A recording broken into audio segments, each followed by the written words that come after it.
Alors bonjour, c'est un réel plaisir de vous retrouver après 2 mois et demi de pause. Vous m'avez manqué. Ce temps de pause m'a été bénéfique au plan spirituel, familial et professionnel. J'espère qu'il a été pour vous aussi. Comme vous le savez, la rentrée a plusieurs visages. Elle est une continuité pour certains, un redémarrage pour d'autres. Elle est aussi un retour pour certains ou une nouvelle aventure qui commence pour d'autres. Et pour vous, comment définiriez-vous cette rentrée? Est-elle continuité, redémarrage, retour ou une nouvelle aventure qui commence? Enfin, pour moi, cette rentrée est une nouvelle aventure, tout simplement. Je vous propose de découvrir la spiritualité des choisis de Jésus dans ces Facebook Live du lundi à travers une nouvelle lecture spirituelle de nos vies, qu'elle soit personnelle ou professionnelle. Cette aventure spirituelle commence aujourd'hui et se poursuivra sur une dizaine de lundis environ. Le noyau de cette aventure spirituelle est le verset de saint Paul aux Galates, chapitre 2, verset 20.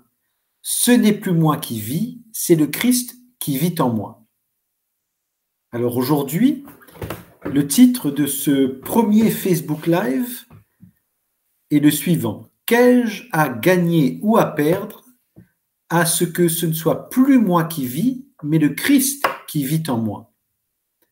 Cette question, vous le savez, c'est la définition d'un enjeu. Quel est l'enjeu de ce verset de saint Paul dans les différentes dimensions de nos vies? Voilà le titre, le thème de ce premier Facebook Live. Donc, le titre, donc, qu'ai-je à gagner ou à perdre à ce que ce ne soit plus moi qui vis, mais le Christ qui vit en moi? Alors, ce que je gagne à croire à ce verset, c'est que j'adhère à la parole de Dieu, donc à Jésus lui-même. Ça veut dire que j'atteste de la parole de Dieu dans ma vie. C'est-à-dire que je rends témoignage de la présence de Jésus dans ma vie. J'affirme que la parole de Dieu, et par voie de conséquence Jésus, est bien vivant aujourd'hui encore et que je peux compter sur lui. En croyant à ce verset, ce que j'ai à perdre, c'est de ne pas pouvoir dire oui à d'autres dieux ou idoles, à ne pas pouvoir faire ce que je veux comme je veux et où je veux. Et tant mieux, puisque la liberté n'est pas de faire ce que je veux quand je veux et où je veux, ça, c'est la définition de l'anarchie. En croyant à ce verset, je crois à ce que Jésus a dit en Matthieu 5, 37, « Que votre parole soit oui, si c'est oui, non, si c'est non. Ce qui est en plus vient du mauvais. » Ainsi, ce verset m'invite à renoncer à ce qui vient du mauvais. Alors je poursuis. En ne croyant pas à ce verset, ce n'est plus moi qui vis, mais le Christ qui vit en moi, en ne croyant pas à ce verset de saint Paul, c'est-à-dire en croyant que ce n'est plus moi qui vis, mais le Christ qui vit en moi, eh bien, en ne croyant pas à ce verset, ce que je gagne, c'est une manière de penser qui m'éloigne de Dieu. C'est l'idée que ma vie ne dépend que de moi et donc de mon développement personnel, du choix de mon mode de vie selon mes aspirations. Je me focalise alors sur ce qui va me donner une place qui me satisfasse dans la société. Je vais alors tout faire pour profiter au maximum de ma vie tant que je suis en vie et faire mon possible pour me garder en vie.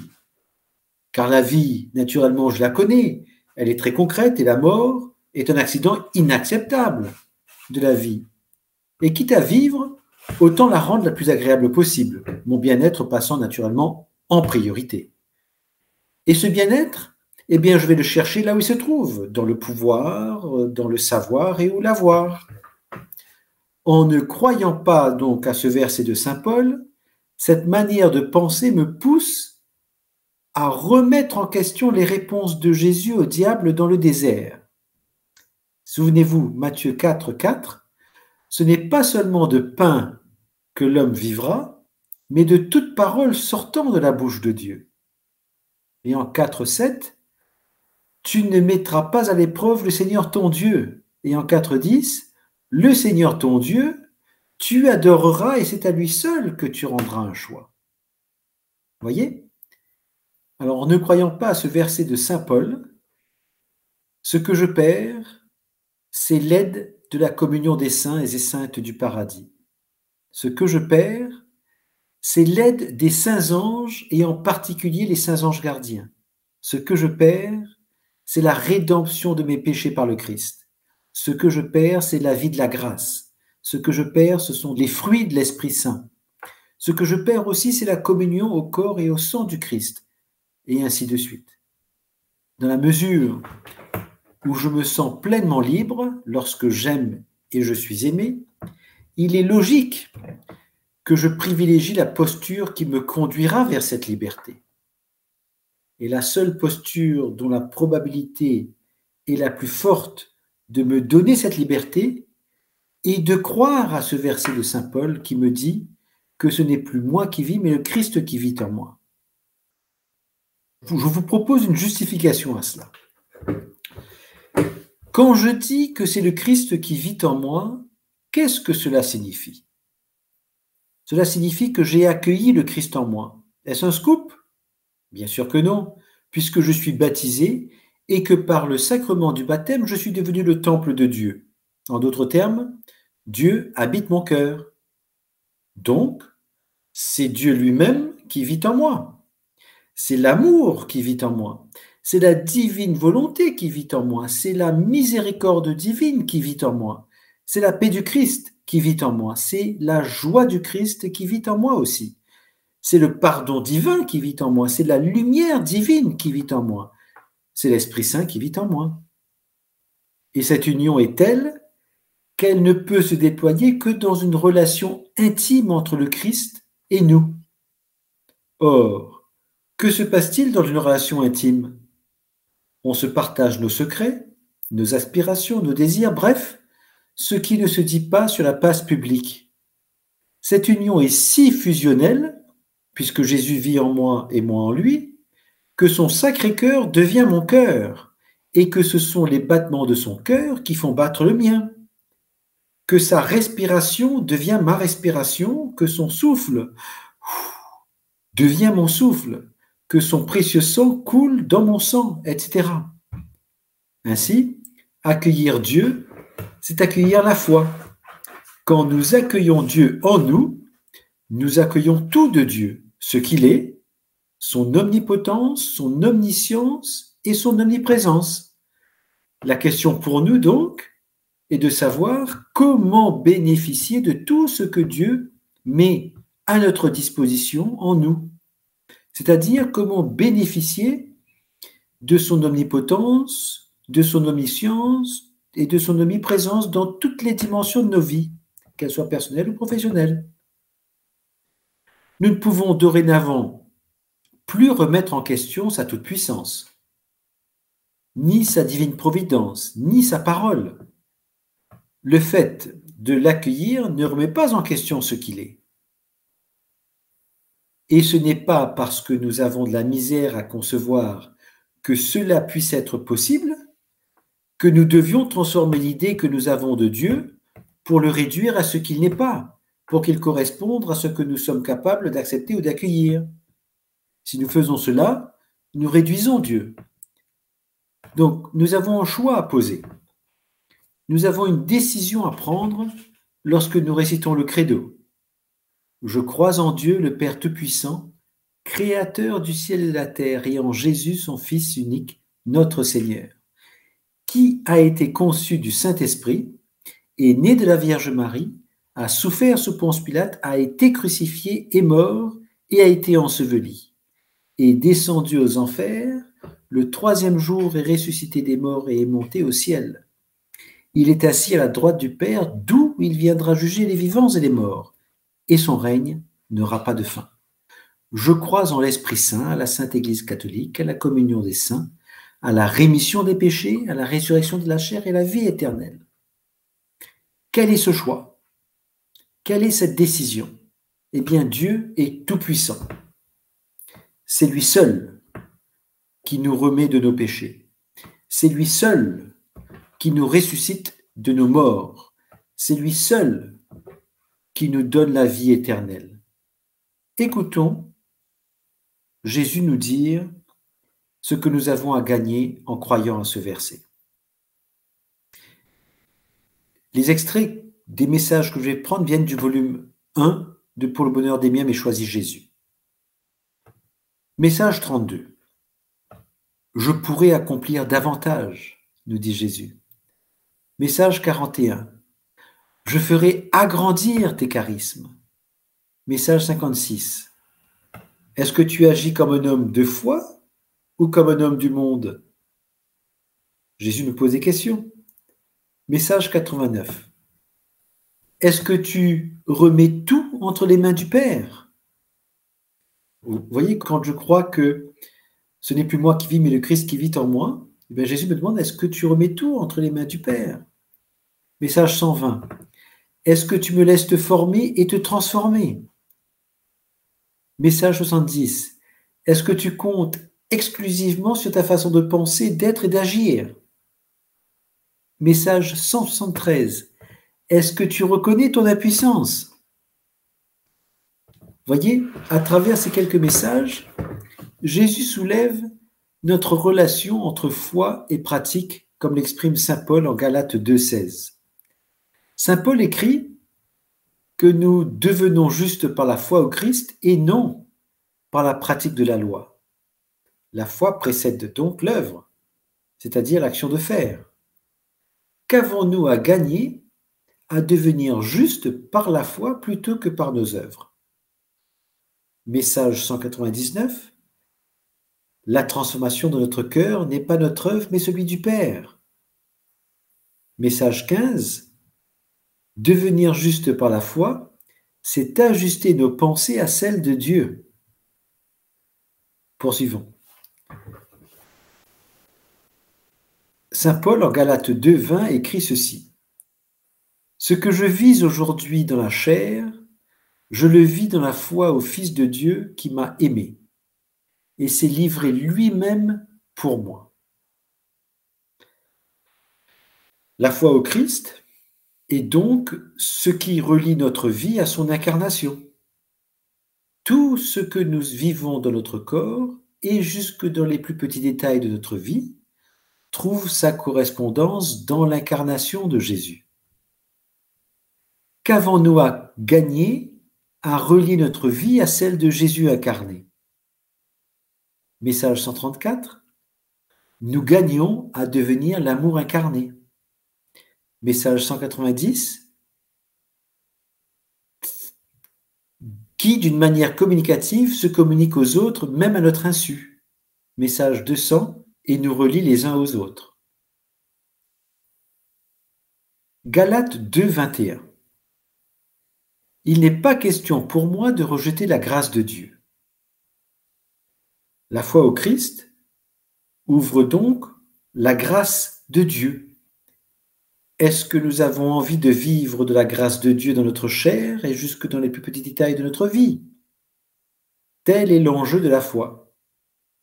Qu'avons-nous à gagner à vivre de la grâce de Dieu? Eh bien, message 4, nous gagnons à être comblés de grâce et de bénédiction. Message 15, car tout est grâce. Message 46, la grâce de la connaissance donne de comprendre que les chemins du monde sont sans issue. Message 48, la grâce de poser les bons gestes au bon moment pour accomplir la volonté du Père. Message 50, la grâce d'être inondé de joie, de paix et d'amour. Message 52, la grâce d'être choisi, aimé et chéri. Message 100, la grâce d'un cœur purifié, capable d'accueillir Jésus. Alors voyez-vous, ce verset de saint Paul, ce n'est plus moi qui vis, mais le Christ qui vit en moi, parle d'association, dont l'étymologie nous la définit comme se joindre ou s'unir à un compagnon, c'est-à-dire à quelqu'un avec qui je partage mon pain, Dans ce verset, Jésus partage sa vie avec moi et moi avec lui. Nous sommes unis, nous sommes joints. Qu'avons-nous à gagner à nous associer à Jésus? Message 32. Dans ces temps qui sont les derniers, j'ai un urgent besoin de gens qui acceptent de renoncer à eux-mêmes, à leurs propres désirs, à leur bien-être, à leur confort et même à leurs propres besoins, pour associer leur prière à la mienne, à celle de ma très sainte mère, des saints et saintes, et des saints anges pour le grand combat qui se livre présentement, nous dit Jésus. Message 133. Mon tout petit, ma toute petite. C'est toujours en associant vos cœurs aux miens que vous allez y trouver la réponse. Je vous invite à méditer la parole de la paille et de la poutre. Et message 140. Oui, j'ai entendu ta prière, je la fais mienne, et je la présente au Père. J'accueille ta souffrance, je l'associe aux miennes pour en faire un bouquet de roses à présenter au Père. Poursuivons. Donc, ce même verset de saint Paul sous-entend aussi un changement de résidence. Où est-ce que je séjourne? Où est-ce que je réside? Où est-ce que je demeure? Qu'avons-nous à gagner à résider avec Jésus, en Jésus, et à permettre à Jésus de résider en nous? Qu'avons-nous à gagner? Eh bien, message 99. Ta principale demeure est celle que nous avons ensemble, moi en toi et toi en moi, nous dit Jésus. Message 124. Une seule et unique chose est importante, et c'est notre relation amoureuse, toi en moi et moi en toi. Message 128. La véritable école de l'amour, elle est là. Toi avec moi et moi avec toi. Toi en moi et moi en toi. Message 196. Tous les deux, nous ne faisons qu'un. Toi en moi, moi en toi. Nous marchons sur la même route, souvent faite de petits sentiers rocailleux, jonchés de ronces et d'épines. Message 219. Une seule chose est réellement importante, nous dit Jésus. C'est le moment présent. C'est l'amour qui est déversé dans ton cœur et l'intimité que nous avons ensemble, toi en moi et moi en toi. Enfin, message 224. Moi en toi et toi en moi, ce n'est plus toi qui penses, parles et agis, c'est moi, dit Jésus. Tu seras de plus en plus dans la joie, l'émerveillement et la jubilation, même à travers les tribulations. Pas magnifique? Ce verset, toujours de saint Paul, sous-entend enfin une relation d'alliance. Qu'avons-nous à gagner à vivre dans cette relation d'alliance avec Jésus? Message 175. Par cette relation d'alliance, maintenant établie entre nous, tu seras de plus en plus témoin que ce n'est pas toi qui vis en toi, mais bel et bien moi qui vis en toi. Ce n'est pas toi qui adore le Père, mais bel et bien moi qui adore le Père à travers toi. Ce n'est plus toi qui prie le Père, mais bel et bien moi, dit Jésus, qui prie le Père à travers toi. Ce n'est plus toi qui contemple le Père, mais bel et bien moi qui le contemple à travers toi. Ce n'est plus toi qui penses, réfléchis et analyse, mais bel et bien moi qui s'active à l'intérieur de toi. Ce n'est plus toi qui agis, mais bel et bien moi qui agis à travers toi. Ce n'est plus toi qui parles, mais bel et bien moi qui parle à travers toi. Ce n'est plus toi qui aimes, mais bel et bien moi qui aime à travers toi, nous dit Jésus. Je me permets de faire un petit tour rapide du côté de nos occupations professionnelles. Jésus, à travers ce que nous venons de voir, nous exprime son désir que nous nous associons à lui pour travailler avec lui, par lui et en lui. Que nous travaillons en demeurant en lui et lui en nous. Et que nous travaillons dans cette relation d'alliance avec lui pour que ce ne soit plus nous qui travaillons, mais lui qui travaille à travers nous. Du coup, nous travaillons tous les deux. Mais je l'ai invité en moi et il s'active en moi, autour de moi et à travers moi. Alors pour terminer ce Facebook Live, et ce sera le cas pour les autres aussi, je vous propose de réciter avec moi cette prière.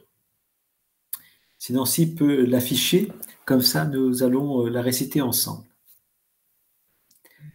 Doux Père, je t'aime avec ton amour. Je m'unis à Jésus puisque tu me l'as demandé. Je te donne mon oui total, inconditionnel et irrévocable pour mieux te connaître, t'aimer et te servir. Je reconnais que nous sommes tous petits, pécheurs, faibles, impuissants, et que nous ne sommes rien et toi tout. J'accueille donc ton amour pour qu'il nous forme, nous transforme et nous maîtrise. Et je me laisse combler, aimer, gratifier, choyer et brûler au feu de ton amour-feu, parce que la transformation de nos cœurs, c'est ton œuvre à toi. Amen. Je vais peut-être prendre quelques messages, enfin quelques commentaires peut-être que vous avez.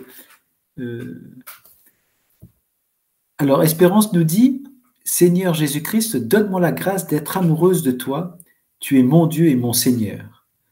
Alors, Espérance, cette grâce, je suis sûr que vous allez la recevoir puisque Jésus nous demande dans les volumes Pour le bonheur des miens, j'ai choisi Jésus, que la seule chose importante, c'est de le suivre sur son chemin pour pouvoir développer une relation d'intimité et une relation amoureuse avec lui.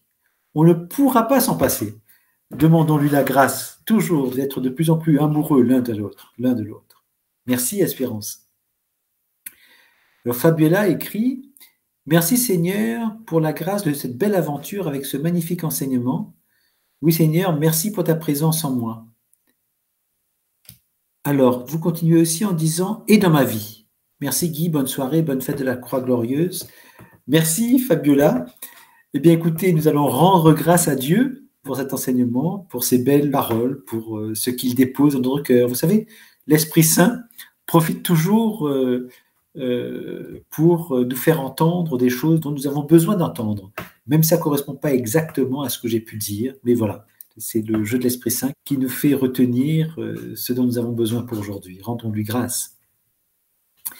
Nicole nous écrit « Quand je prie le souffle de l'Esprit de Jésus, Jésus me dit ce que je dois faire. » Tout à fait, Nicole. Merci de nous rappeler cela. Priez l'Esprit Saint pour que l'Esprit Saint nous guide et nous inspire. Dans les volumes Pour le bonheur des miens, mais choisis Jésus, j'ai découvert que le Père, finalement, nous demande de mieux le connaître, de mieux l'aimer et de le servir, et de nous unir à Jésus. Et Jésus, lui, à son tour, nous demande de le suivre sur son chemin, d'accepter le fardeau des souffrances aussi, et de consacrer notre temps à ce que nous développions ensemble, comme je l'ai dit, une relation d'amour et d'intimité.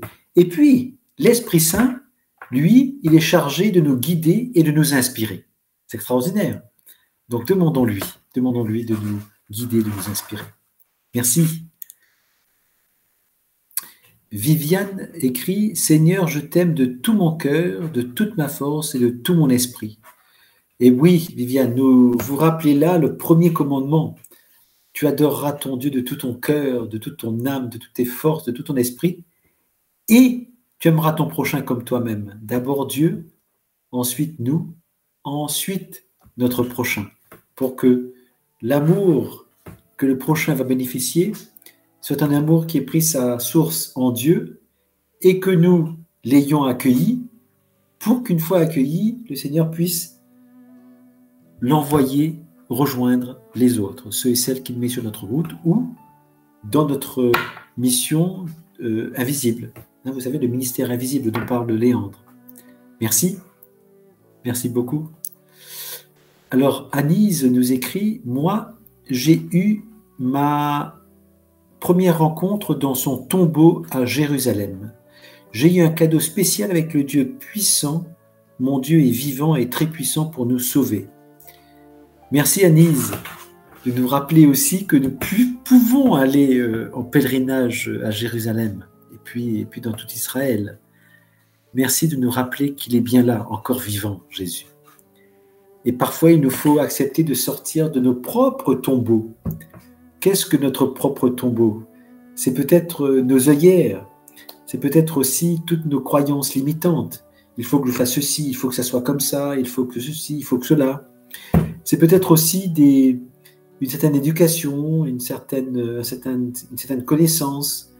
Pour ma part, le Seigneur m'a conduit sur des chemins où j'avais dû complètement abandonner tout ce que je pouvais savoir pour le laisser me reconstruire. Comme Léandre le dit très bien, accepte que le Seigneur te défasse pour qu'il puisse te refaire. Donc voilà, une belle aventure. Merci. Alors, donc Stélio nous dit, Seigneur Jésus, je te rends grâce pour cette belle prière que vous avez partagée avec nous ce soir en ton Esprit Saint, pour que nous pouvons marcher à ta suite. Amen. Merci Stélio. Eh bien écoutez, je vous offre cette prière, et puis c'est une prière que j'aime bien réciter tous les jours, y compris en voiture, en prenant mon chapelet et puis en rajoutant d'autres petites prières aussi. Voilà. Merci Stélio pour ce retour. Moi j'accueille cette prière et puis je l'offre, je rends grâce à Dieu pour toutes ces merveilles dans nos vies. Peut-être que nous pouvons nous arrêter là pour aujourd'hui, pour ce premier Facebook Live. Je vous remercie infiniment de votre présence et je vous donne rendez-vous lundi prochain pour le deuxième Facebook Live de cette nouvelle aventure autour de ce verset de Saint Paul aux Galates, chapitre 2, verset 20. Ce n'est plus moi qui vis, c'est le Christ qui vit en moi. Eh bien, la prochaine fois, nous aborderons la question de la productivité. La productivité, vous la connaissez dans le monde professionnel, mais dans le monde spirituel, à quoi correspond-elle? Eh bien, nous allons un petit peu peut-être découvrir cette notion. Je vous souhaite une très bonne semaine et au plaisir de nous revoir dans une semaine. À bientôt.